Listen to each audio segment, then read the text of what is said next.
À bas le ciel. All right. I don't know if you want me to use a pseudonym for you or not use your real name at all. But No, no, no. okay, I'm cool, not. I'm not worried about good. anything. I'm not. Well, I don't have anything to hide. you don't have anything to hide, but I have some experience with crazy vegans in the movement, tracking me down and threatening to kill me and this kind of thing. You know how it is. So Yeah. anyway, Okay. Yeah. I hope you never have this Different experience. experiences. But anyway, whether this is your experience or not, you've just gotten back from attending a somewhat famous vegan activism and animal rights conference. Mm-hmm. This is hosted by the University of California, Berkeley, correct? I Oh, honestly, I don't know exactly if I know that a lot of people who are behind the organization belong to Direct Action Everywhere, right. but I don't know under what name they actually organize the conference. Okay. But most of it takes place on the grounds of the university. Okay, so that I didn't realize. I thought it was a University of California event that just happened to have a lot of people from Direct Action Everywhere because Direct Action Everywhere, they're really based in Berkeley. But, obviously it makes sense if in fact it's organized by Direct Action Everywhere and happens to be at University of California. Okay. Anything could be possible at this point. I never asked any of the particulars about Good. how the whole event was organized. Okay, so in terms of what you could see, I know that Direct Action Everywhere were a big part of it. Wayne Seung was there and so on. Wen Shang, actually. Okay, Sorry. I actually speak Chinese, so the Yeah. HS sound is not SH. It's I not know, correct I know. Chinese. So I know, but I everybody over there pronounced it Shang, so I'm assuming that Wen Shang goes by Shang. so this is a pattern. This is a pattern in vegan activism. Gary Francione prefers to pronounce his name Gary Francione, right? So Yeah. Wayne Seong prefers to pronounce his name Sheng, I guess, but it's not correct don't know Chinese, and Francione is not connected correct Italian. So I don't know if that's what he prefers, but maybe he's given up. Having people actually pronounce it the right way. yeah, maybe. I'm guessing Wayne doesn't speak Chinese. No shade. I mean, I don't speak Hebrew, and I don't want to speak Hebrew. I have Jewish ancestors, but I choose not to speak Hebrew. I understand those are decisions we all got to make. But yeah, growing up Canadian, definitely within Canada, within Toronto, you're always supposed to make an effort. If someone's Quebecois, you pronounce the name in a French way. So my name is Mazar, not Mazard, but I'm not fussy about it. But normally growing up in Canada, you have a little bit of sensitivity to those things. Anyway, this is this is a And digression. is it actually Isol or is it? Yeah. But as you can imagine, I'm open-minded. So, like, when I lived in Laos, I had a Lao name. At the office, I was Aison, which is it's a name that's kind of funny to explain because it sounds like a communist code name. It's like Big Brother S. It sounds like you're working inside the government. I was working for the Communist Party because everything there is controlled by the Communist Party. So they like that. They like that nickname. And then I had another nickname which was just the White Elephant. In the Lao language, of course. That was not figured one. But in that same way, each of the languages I've studied, I've normally taken a name in the local. But yeah, I go by Isol. That's what I live by. But yeah, it was funny when I first moved to the south of France. When I moved to Perpignan in the south of France, everyone knew the name Mazar. That was a normal name there. For the first time in my life, I moved somewhere. But yeah. So anyway, no big deal. But no, I just said this is part of the kind of cultural sensitivity training you get coming up in Toronto. Okay, so the main speaker, I guess, was then Wayne Sheng. No, okay. So No. just tell me in terms of the No, overall not at setup, all. what was going on? Yeah. Okay, well, it was a full week, and it was Cool. really full of workshops and trainings, and there were a lot of speakers actually. Glenn Greenwald was there, Oh wow. Huh. and he was the keynote speaker for the conference. Okay. Actually, a few other people whose names I don't quite remember. James Aspey was there, very present. Yeah. Earthling Head was there, very present. That vegan couple were there. I was Some not aware YouTube that they talent, changed wow. their shtick. Yeah. Yeah. They've improved a lot And- over the last 2-3. They've improved a lot. The quality of their show has improved in the last 2-3 years. I would say. Yeah. Yeah, they were excellent. And Wayne did a couple of interventions. Most of the time was out of sight. Yeah. He gave a big speech on the on what day did he give? I think the same day as Lynn Greenwald, he gave a speech. He also gave a speech when we did a funeral on the Thursday for some animals, Okay. something that I think they Yeah. do pretty often, where we made a big ceremonial march through the streets of Berkeley, and we buried some animals on the lawn in front of uh, the how do you say the city hall. Yeah. And he gave a pretty rousing speech at that moment. But most of the time, he was out of sight, and everybody else in Yeah. the organization had their time to shine. And I think he was dealing a lot with a lot of background organization for many of the activities that we were doing during Right. including the big uh, open rescue at on the very last day of the. Right. So I did read about this, a somewhat ceremonial open rescue project.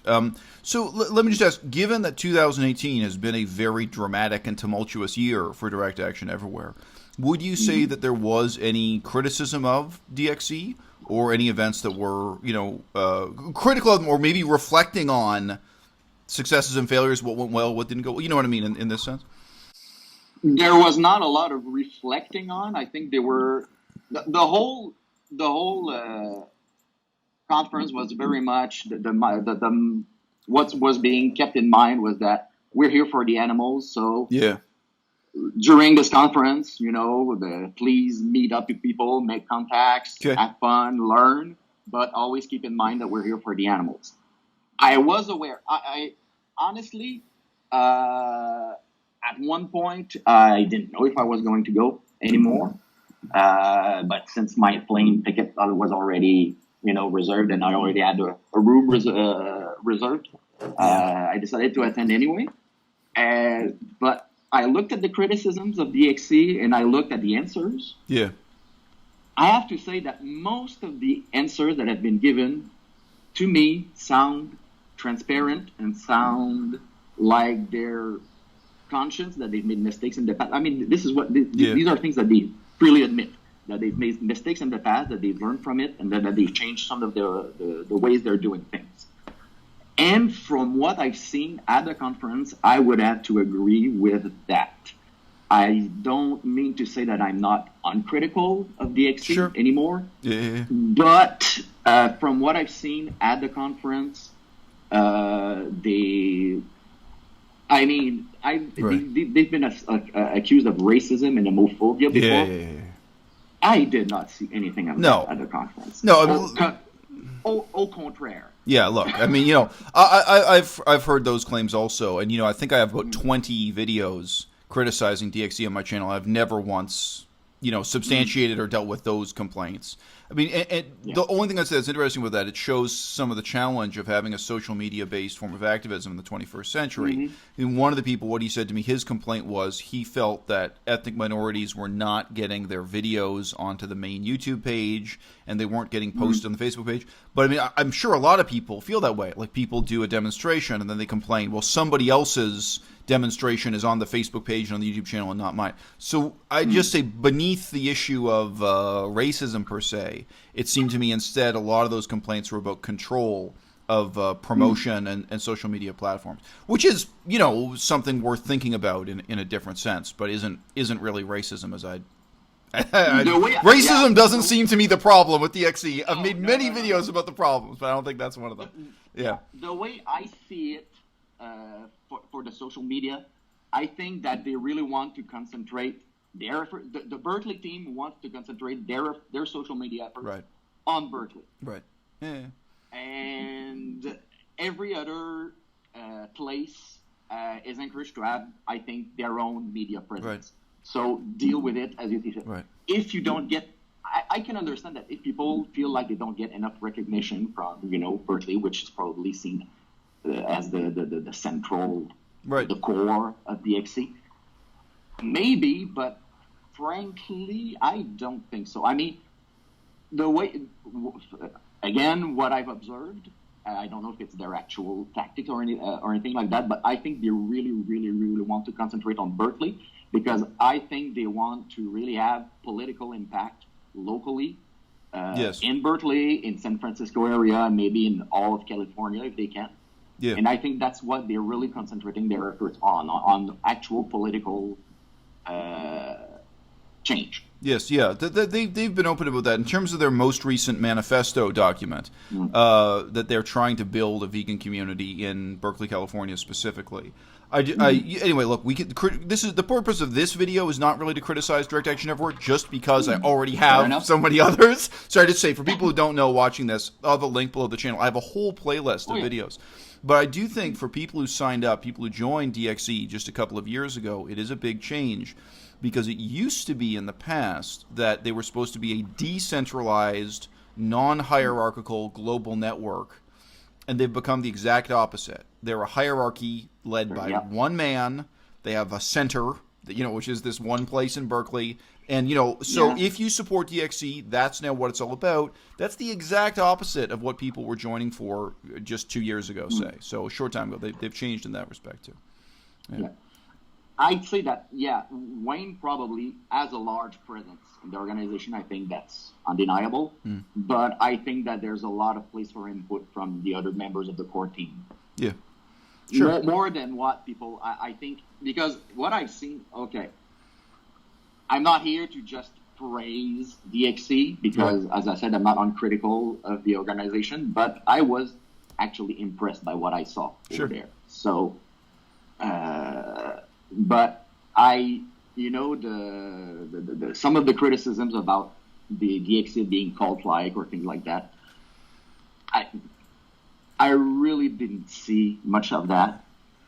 And I think, of course, Wayne is important in the organization, but I don't think that the whole thing just turns around him. I mean, the guy could go to prison. Yes. Yeah. Well, we'll see what happens when he does. We'll see what happens. Yeah. I mean, if you accumulate everything that's on his head he's well over 60 years. The other thing, the time that could be coming in or not. Maybe he'll be pardoned by Donald Trump. Yeah, maybe. Donald Trump likes to pardon celebrity cases. So look, the other question to ask, when they were founded, DXC put a lot of emphasis on a sort of new and academic approach. They claimed that their methods were based on social science research, and at the beginning they made an effort to do that. So this conference, to what extent would you say it was academic in that sense? It was talking about social science research or research into what's effective and what's not? That's why when I ask about them being self-critical, what's working, what's not, and I don't know, to what extent was it men of action? I don't know, what's the alternative? Non-academic. Well, I mean, As a baby activist myself, I did not attend most of the really advanced, workshops. Really? There was a lot, I mean, for every time slot, there were maybe 3 or 4 workshops that could be offered. So I did not attend the most advanced ones. I don't know that there was a lot of theorizing going on. Yeah, there was a lot of it in private conversation between attendees. Right. There was a lot of that, a lot of really great conversation to have with people who attended. I mean, it's really great to be at a vegan event where anti-species event. I mean, where everybody's talking about something else other than food. Yeah. Right. Yes. I know. And but I would say that the really core focus is on most methods of nonviolent protest. Like I attended a workshop on Kingian nonviolence. Yeah. And there were other such workshops. Mostly. So people don't know. He's talking about the method of nonviolence practiced by Dr. Martin Luther King Jr. So just Dr. Martin Luther, yeah, exactly. I think that's really what where they want to orient and stuff. I mean, I think they want to really bring out the anti-species to the forefront ideals, and I think that they chose a purely compassionate, nonviolent method of protest to do that, and that's what that's what I took out.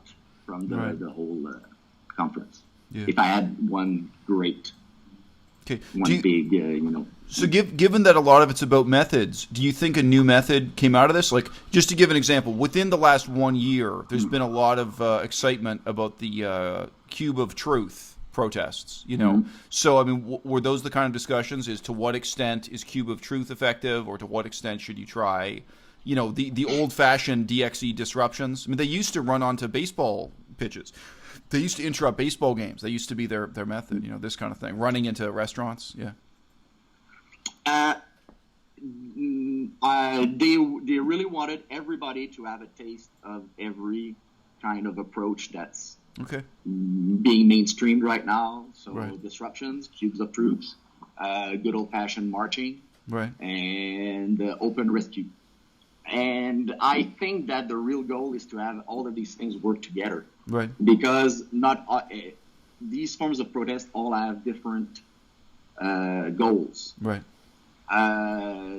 Disruptions are not meant to turn people vegan. They're meant to make people aware that there's a problem in society and there's this question. It's there to raise consciousness of the issue. Cubes of truth are more like are where you're trying to do some one-on-one convincing of people. The other methods are not don't have anything new to. Sorry, lost my train of thought. No problem. I mean, for me, one of the things that's interesting, I don't know if you've heard Wayne say this. I've seen it in writing. I've also seen him on YouTube or in recorded lectures saying this. He said that his journey towards direct action everywhere started when he lost patience with baking cookies and baking muffins and giving them out. Yeah. And, actually, my journey to vegan activism is going the exact opposite way. I've just enrolled in baking college. I'm learning how to bake. I actually think baking bread, baking pies, whatever, I think actually, cuisine-centered activism in terms of outreach and getting people interested, I'm more convinced than ever that is a good way to reach people and start the conversation. I agree. To make them aware that you don't have to kill animals. Now, the contrast is, in terms of the direction Wayne went in, so rejecting cookie-based activism or, baking. I don't think he's rejecting it, but I think he's rejecting it for himself. Okay, the best way that he can go forward, yeah. Okay, I think I've heard what he says. I'd say he rejects. he does reject cookies and what have you. Yeah. But anyway, and that's why he got on this train with disruption being his method. But his focus increasingly is so-called open rescue. Now, I did read the article you sent me. So the article about this protest they had at the end of the conference, sort of celebratory protest, and there's the possibility again of people going to jail and being arrested for it.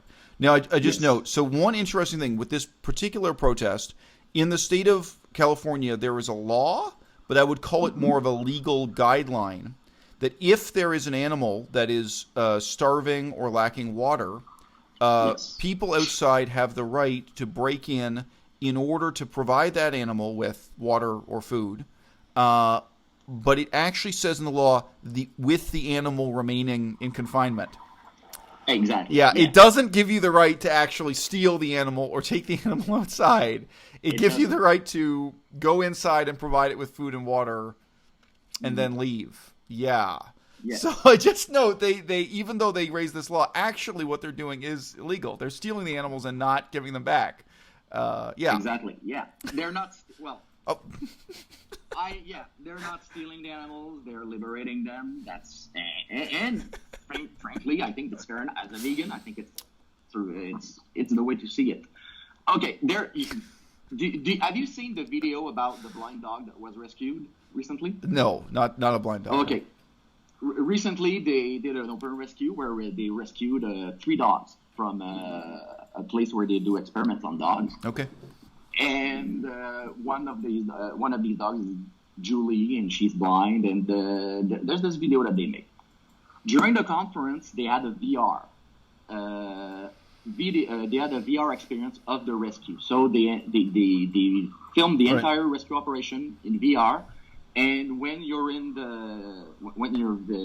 visualizing the rescue, you've got Wayne there explaining to you what's going on. But you can see everywhere they went inside, you can see. Personally, I can tell you that if I had been there, I would not have come out empty-handed. Yeah. That's how powerful it is. Just the conditions in the lab were so terrible. You mean, yeah. The conditions in the lab were terrible. Right. And nobody deserves to endure this. I mean, I realize that those animals that they rescue are, about half symbolic value, but the other half is you're actually helping, someone escape or horrible conditions and get the care they deserve. So that's why I know, according to the law, they steal those animals. That's undeniable, according to the law. But the whole problem with what they say in activism is that unjust laws don't deserve to be followed. Hey, look, I'm a nihilist, so I mean, I don't. These are distinctions I really don't trade in. I mean, for me, it's about doing the best you can, and in a democratic. Exactly. But for me, in a democratic society like Canada, the United States, I can do better than this. I think I have better options than breaking the law and so on. I think, I talked to one activist in China where you don't have the right to protest and there's no democratic process, there's no way to approach government. And the options for vegan activism in China are much, much more narrow and constrained. They're largely limited to working inside restaurants, and you saw the way to respond to that.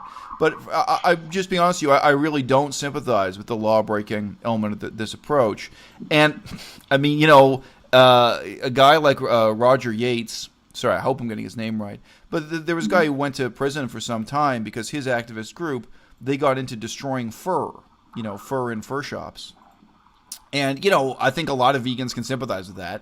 But I mean, if you're gonna steal fur or steal leather or go into shops and destroy fur, what he actually ended up, I do see a difference between stealing and destroying inanimate objects and freeing somebody. Yeah. I do see a difference. I see that the approach of doing it open-faced and in a really non-violent mindset, I think takes a lot. I mean, personally, I might not do it ever. I don't know. Yeah. I can criticize people who do it because I felt. Right. I understand. You felt an emotional pull to it. Right. I felt the emotional pull. So, and when we did that protest at the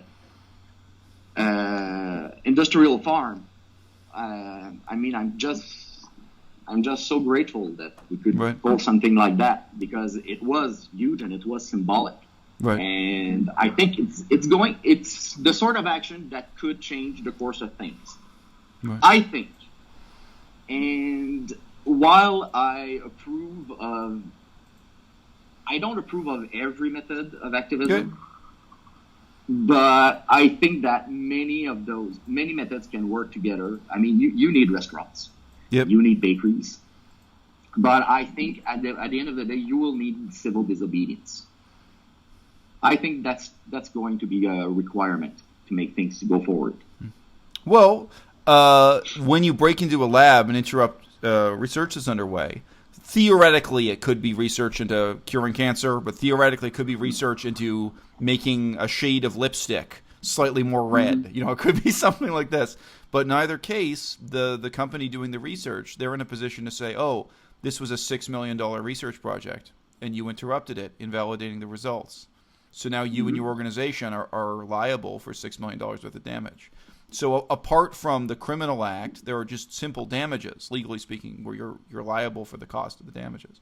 So I mean, even if what you're saying were true, which I don't agree with, but I already have other videos saying that, I think in terms of the cost benefit analysis. But I just say, like, let's say we've got a budget of $6 million, which some organizations have. PETA, People for Ethical Treatment, they have $6 million. What are we going to do with $6 million in 10 years of our lives? I think we can do better. That's my general feeling on this. But look, with this having been said, DXE doubtless has been a lightning rod that's brought together talented people. And I hope we get to see some new talent and new inspiration coming out of it. I've talked to a lot of disillusioned people who, got their hearts broken with DXE and are now bitter ex-members of the group. I've talked to a lot of people who felt that way about the abolitionist movement with Gary Francione. And, of course, I've talked to people who felt that way about lifestyle activism, Freely and Durian Rider. So it is interesting. We've been through a period of time when veganism has been rapidly kind of shedding its skin, in the sense of a snake shedding its skin and taking on new directions. But look, I mean, fundamentally, I'm glad to hear that a bunch of people got together and we're talking about, how to make that change happen in Berkeley. And I don't see, on that point, I don't see anything negative because I've met people that I'm going to be able probably stay in contact with for years to come. Great. And whatever direction activism takes, there's always a way to either influence how it's going or to be able to, learn from you people all the time. To go back a little bit on what you were saying about the possibility of maybe being sued for millions of dollars. One other thing that maybe people don't see is that usually DXC are very, very, very well prepared before they do something. They know everything they have to know about the place. They get legal advice, and in the case of the open rescue we did in Petaluma, they petitioned the city hall beforehand. They petitioned the animal control groups beforehand. They did months of background work before actually doing what we did. Yeah. So they're not doing this, they're not being capricious about it, you might say. Right. Or they're not doing it out of the blue. So this is the kind of forethought that makes me more hopeful that these methods can work. Okay, but look, with that having been said, I just point out by contrast, they did recently have a naked woman lying in a pile of poo. I think she was wearing a bikini. I think they run into restaurants and shout, run into a butcher shop and say, "Why do you kill the pig? Kill me instead." They have had a lot of emotionally overwrought and seemingly very poorly planned activism. So, what you're saying about this event may be true, but they're associated with a lot of really low grade, poorly planned stuff from my perspective. Good. The woman in the pig shit thing. Yeah, she's the woman in question is the one who came up with the idea. I know. I'm not saying it was against her will.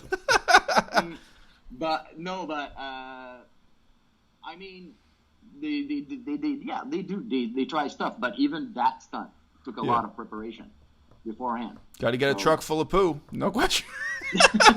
Okay, great. So let's wrap. We're coming up in half an hour. I'm happy to talk to you, but I'm gonna stop recording now for the video. So this will be our video reflections on the latest big conference coming out of Berkeley, California. The haters gon' hate my drool, where them bottles at? So we can pop corks at their head and pour some on the floor, cause these niggas dead. Abat le ciel.